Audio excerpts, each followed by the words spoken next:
Hello বন্ধুরা, আজকে আমরা মধ্যপ্রাচ্যের একটি দেশ কাতার সম্পর্কে জানব। কাতারের অফিসিয়াল নাম স্টেট অফ কাতার। এটি আরব উপদ্বীপের পূর্ব উপকূল থেকে উত্তর দিকে প্রসারিত কাতার উপদ্বীপে অবস্থিত।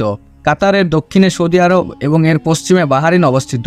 আরব উপদ্বীপের মতো কাতারও একটি উত্তপ্ত ও শুষ্ক মরু এলাকা।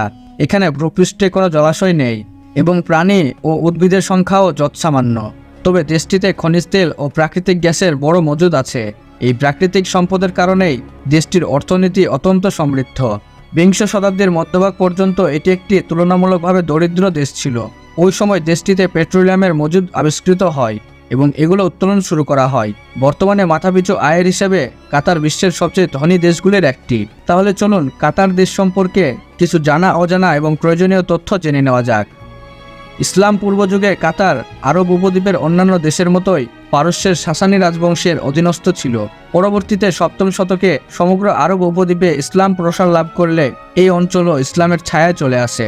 এরপর 1868 সালে মোহাম্মদ বিন থানি ব্রিটিশদের সাথে একটি চুক্তি স্বাক্ষরিত করেন। এর ফলে কাতারের হাউস অব থানি দ্বারা ব্রিটিশদের অধীনে কাতার শাসিত হয়ে আসছিল। পরবর্তীতে 1971 সালের 3রা সেপ্টেম্বর ব্রিটিশদের কাছ থেকে পুরোপুরি স্বাধীনতা লাভ করে কাতার। প্রায় 150 বছরের কাছাকাছি ইতিহাসে আজও কাতার থানি পরিবার দ্বারা শাসিত। 11,581 বর্গ কিলোমিটার আয়তনের এই দেশটিতে বর্তমানে মোট জনসংখ্যা প্রায় 27,95,000। আয়তনের দিক দিয়ে এটি বিশ্বের 158তম দেশ। আরবি ভাষা কাতারের সরকারি ভাষা। এখানকার প্রায় 56% লোক আরবি ভাষাতেই কথা বলে থাকেন। এছাড়া প্রায় 1/4 লোক ফার্সি ভাষায় কথা বলেন। বাকিরা ভারতীয় উপমহাদেশের ও ফিলিপিন দ্বীপপুঞ্জের অন্যান্য ভাষাতে কথা বলেন। পারস্য উপসাগরীয় দেশগুলির মতো কাতার একটি বহুধর্মী সমাজ, যেখানে গত 30 বছর ধরে অভিবাসন চলছে। দেশের মোট জনসংখ্যার প্রায় 66% মানুষ ইসলাম ধর্মের, 14% মানুষ খ্রিস্ট ধর্মের, 15% মানুষ হিন্দু ধর্মের এবং 5% মানুষ বৌদ্ধ ধর্মে বিশ্বাসী। কাতারের রাজধানী এবং বৃহত্তম শহর দোহা। এটি কাতারের সবচেয়ে জনবহুল শহর। এর জনসংখ্যা আনুমানিক 19 লাখ, যারা শুধুমাত্র মূল শহরে বসবাস করে। এই শহর দেশটির পূর্ব পারস্য সাগরের উপকূলে ঘেঁষে অবস্থিত। এটি কাতারের সবচেয়ে দ্রুত বর্ধনশীল শহর। একই সাথে এটি মধ্যপ্রাচ্যের অন্যতম উদীয়মান অর্থনৈতিক অঞ্চল, যার জন্য বিশ্বায়ন ও বিশ্বের শহর গবেষণা নেটওয়ার্ক এটিকে আন্তর্জাতিক শহর হিসেবে স্বীকৃতি দিয়েছে। এই দেশের প্রায় পুরোটা অঞ্চলই মরুভূমি। গ্রীষ্মকালে কাতার উপদ্বীপের তাপমাত্রা প্রায় 50 ডিগ্রি সেলসিয়াস পর্যন্ত উঠে যায়। বিশ্বের অন্যতম ধনী দেশটির স্থায়ী বাসিন্দার সংখ্যা অত্যন্ত সীমিত। কাতারের মোট জনসংখ্যার মাত্র 15% এই দেশের স্থানীয় বাসিন্দা, আর বাকি 85% চাকরির জন্য এসেছে এই দেশে। এছাড়া কাতারের জনসংখ্যায় নারীর চেয়ে পুরুষের সংখ্যা অনেক বেশি। এর একটি বড় কারণ সাম্প্রতিক বছরগুলোতে কাতারের হঠাৎ করে অভিবাসী জনসংখ্যা বৃদ্ধি। মধ্যপ্রাচ্যের অন্যান্য দেশের মতো কাতারও তার মাটির নিচের খনিজ সম্পদের কারণে শক্তিশালী অর্থনীতির দেশে পরিণত হয়েছে। তবে কাতার তার প্রতিবেশীদের মতো শুধু খনিজ তেল নয়, সেই সঙ্গে পেয়েছে প্রাকৃতিক গ্যাসের খনি। পৃথিবীর অন্যতম এই ক্ষুদ্র দেশে বিপুল পরিমাণে প্রাকৃতিক গ্যাসের মজুদ রয়েছে। পৃথিবীর সবচেয়ে বড় গ্যাসের খনি দ্য নর্থ ফিল্ড এই কাতারেই অবস্থিত। ধনী হওয়ার পাশাপাশি বিশ্ব রাজনীতিতে প্রভাব বিস্তার করাও কাতারের অন্যতম উদ্দেশ্য। বিশ্ব জনমত গঠনে জোরালো ভূমিকা রাখতে কাতার সরকার প্রতিষ্ঠা করেছে আল জাজিরা মিডিয়া নেটওয়ার্ক। সারা পৃথিবী জুড়ে আল জাজিরার প্রায় 80টিরও বেশি নিউজ ব্যুরো রয়েছে।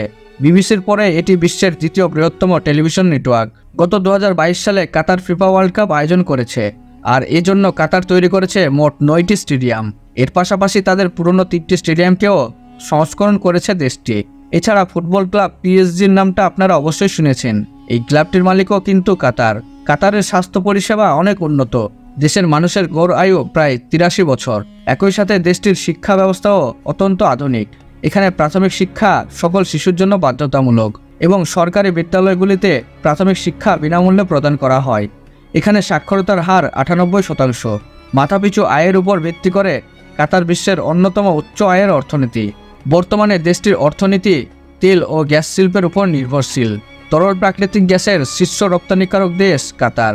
এছাড়া খনিজ তেল ও প্রাকৃতিক গ্যাসের মজুদ ফুরিয়ে গেলে কাতারের অর্থনীতি যাতে ভেঙে না পড়ে, সেজন্য সারা পৃথিবীতে প্রচুর পরিমাণে বিনিয়োগ করে কাতার। কাতার ইনভেস্টমেন্ট অথরিটি 40টিরও বেশি দেশে $400 বিলিয়ন বিনিয়োগ করেছে। সিঙ্গাপুর থেকে সিলিকন ভ্যালি কোনো জায়গায় কাতার ইনভেস্টমেন্ট অথরিটি থেকে বাদ পড়েনি। লন্ডন শহরে ইংল্যান্ডের রানীর চেয়েও বেশি সম্পদ আছে কাতার ইনভেস্টমেন্ট অথরিটির। কাতারের সরকারি মুদ্রা কাতারি রিয়াল।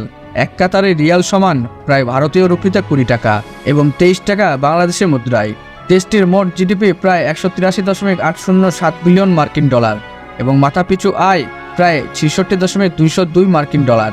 কাতারের ডায়ালিং কোড হচ্ছে +974। তো বন্ধুরা, এই ছিল আজকের ভিডিওটি দেখে আপনার কেমন লাগলো তা অবশ্যই কমেন্ট করে জানাবেন। দেখা হবে পরবর্তী ভিডিওতে। ভালো থাকবেন, ধন্যবাদ।